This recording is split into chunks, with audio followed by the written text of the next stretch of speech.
បាទពុកស្ដីពុកម៉ែបងប្អូនបាទសម្រាប់ពុកម៉ែបងប្អូនមានតម្រូវបាទត្រូវការខ្លះឌីប្រភេទ1000វ៉ាត់ពុកម៉ែបងប្អូនបាទ2 ហ្វេត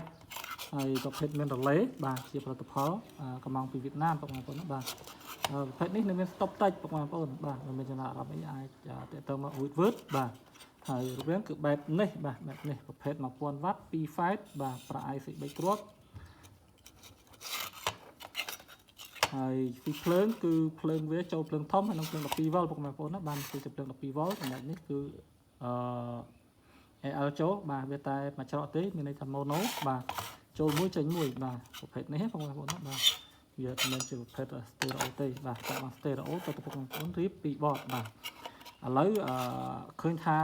តម្លើងហើយបាទពុកម៉ែបងប្អូនណាបាទតម្លើងហើយបាទចាប់ដៃស្ទាក់ចាប់ដៃចូលហើយ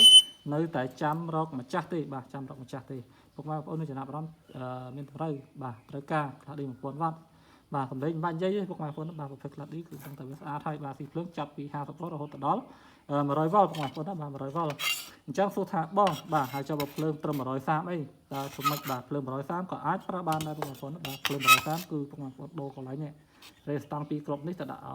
10គីឡូអីទៅបាទ10គីឡូគឺវាដំណើរការហើយបាទបើពុកម៉ែបងប្អូនយកទៅប្រើភ្លើងខ្ពស់អាចប្រាប់ខ្ញុំបានខ្ញុំកែជូនបាទគឺយើងគ្រាន់តែដូររេស្តង់2គ្រាប់នេះក៏អូខេបាទដោយសាររេស្តង់2គ្រាប់នេះមកពីនេះមកគឺគេដាក់6គីឡូ8អញ្ចឹងវាចាប់ពី55ឬក៏50វ៉ុលរហូតដល់100វ៉ុលគឺវាអូខេបាទតែពុកម៉ែបងប្អូនមានភ្លើងខ្ពស់130គឺអាចប្រាប់ខ្ញុំកែជូនបាទហើយសម្លេងគឺរឹតតែពីសេះទៀតពុកម៉ែបងប្អូនបាទសម្លេងវ៉ុលកាន់តែខ្ពស់កាន់តែលឺល្អបាទកាន់តែលឺល្អសម្រាប់ផ្លាស់ឌីអុកផឹងតែម្ដងបាទអញ្ចឹង